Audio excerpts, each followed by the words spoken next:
At 2:30 in the morning, Las Vegas did something the mob and 7 different corporations never managed. It erased the Tropicana forever. This was the last casino built by Syndicate Dreams and $1 Million Marble. It was the site where a mobster's assassination note revealed hidden profits, and where Sammy Davis Jr. made civil rights history. So how did a palace that survived mob hits, FBI stings, and decades of corporate churn end up traded for a baseball stadium no one is waiting to use? To answer that, we have to go back to the moment the glamour ignited.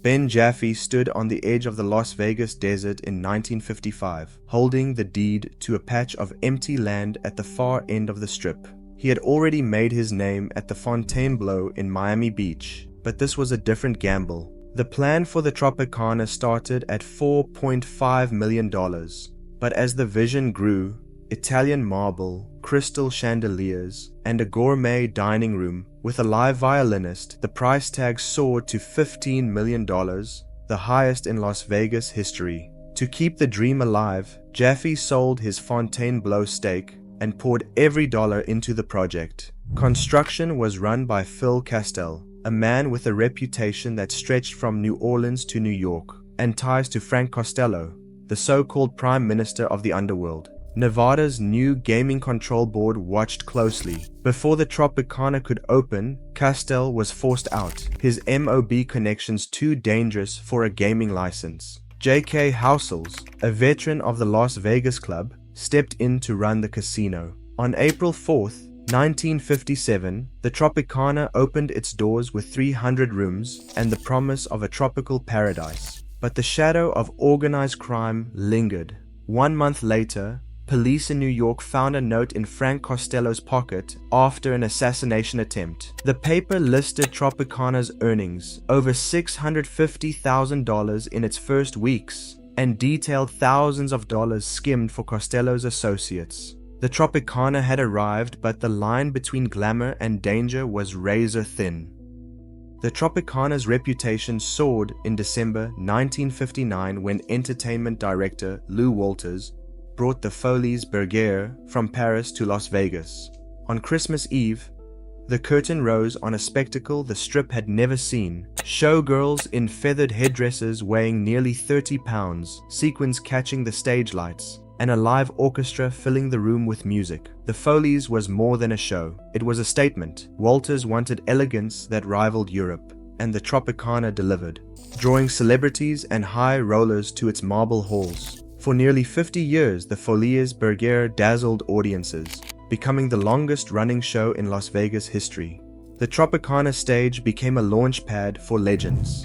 In 1967, a pair of young magicians, Siegfried and Roy, stepped into the spotlight as part of the Folies lineup, performing their first strip act with a white tiger. Years later, Lance Burton would begin his rise here, cementing the casino's reputation as a cradle for magic and spectacle. But glamour at the Tropicana wasn't just about feathers and spotlights. In 1972, Sammy Davis Jr. bought an 8% stake in the property. He was the first black person to own part of a major strip casino, a powerful symbol in a city where black entertainers had played to packed houses but couldn't book a room or sit at the tables. The Tropicana's golden era was a paradox: opulence and artistry on stage, social barriers slowly cracking off stage. For a time, it was the crown jewel of Las Vegas, a place where the impossible seemed routine and the future looked bright.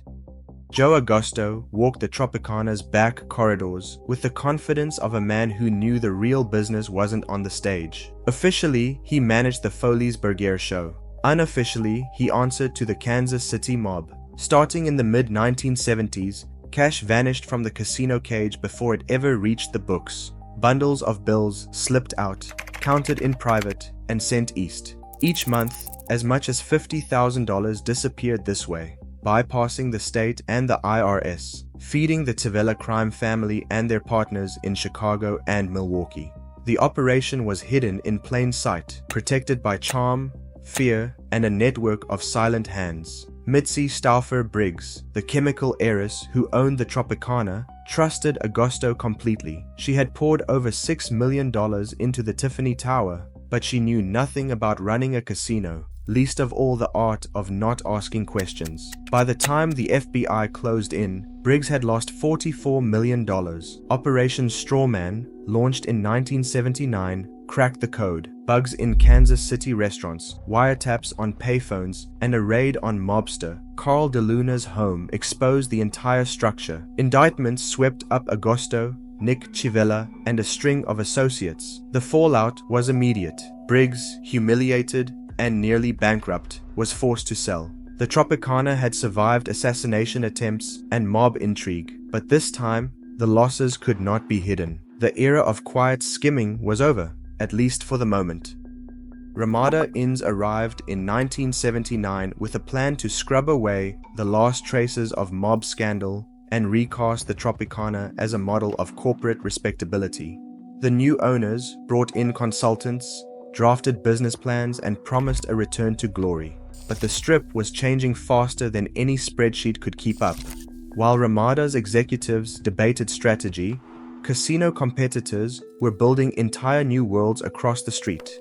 In 1986, Ramada poured $70 million into a sweeping renovation, transforming the Tropicana into the so-called Island of Las Vegas. 5 acres of artificial lagoons, waterfalls, and floating blackjack tables gave the place a facelift. But the bones underneath were already aging. Themed amenities became the new industry standard. But the Tropicana's version felt like a patch over deeper cracks. Just 3 years later, Steve Wynn opened the Mirage at a cost of $630 million, introducing dolphins, volcanoes, and a level of spectacle that made the Tropicana's lagoon look quaint by comparison. The Tropicana's renovation was the most expensive on the Strip for a brief moment, but the bar kept rising. Ramada spun off its gaming operations into Astar Corporation in 1989. Treating the Tropicana less as a flagship and more as a line item. Each new owner would inherit the same challenge, a property built for yesterday's Vegas, struggling to keep pace with a city that now demanded more than a fresh coat of paint. In 2007, Columbia Sussex swept in with a $2.5 billion deal, promising to reinvent the Tropicana. But the timing could not have been worse. The Great Recession hammered Las Vegas, and within 2 years, the new owners were forced into bankruptcy. The Tropicana changed hands again, one of 7 owners in its 67-year run. By 2009, Onyx Corporation stepped up with a $180 million renovation, the first major investment in over 2 decades. But the revival came too late for Foley's Bergera. After nearly 50 years, the iconic show closed in March 2009. Choreographer Jerry Jackson recalled being told to reuse old costumes because there was no budget for new ones. While executives debated spreadsheets in boardrooms, performers packed up feathers and sequins for the last time. The Tropicana's identity faded piece by piece as corporate rescue turned into corporate retreat. In May 2023, Bally's announced a partnership with the Oakland Athletics to clear the Tropicana for a $1.5 billion baseball stadium, backed by $380 million in public funding. The deal sparked fierce debate over whether Las Vegas should bankroll a team with no roots in the city, especially as the A's planned to play in a minor league park in Sacramento while waiting for the stadium's completion. In March 2024, just weeks before the end, 300 former Foley's Bergera performers gathered for a final reunion in the Trago Lounge, a bittersweet echo of the casino's glory. On April 2nd, 2024, the Tropicana closed its doors for good. 2 days short of its 67th anniversary, suites and memories were sold off, piece by piece, as the last traces of the old Strip vanished for a promise that may never arrive. Today, the land where the Tropicana stood is empty. Its memory was traded for speculation and debt. Las Vegas erases its past faster than it builds its future. The city's glamour now belongs to whoever owns the next contract. What is lost cannot be rebuilt, only replaced. Share your memories below.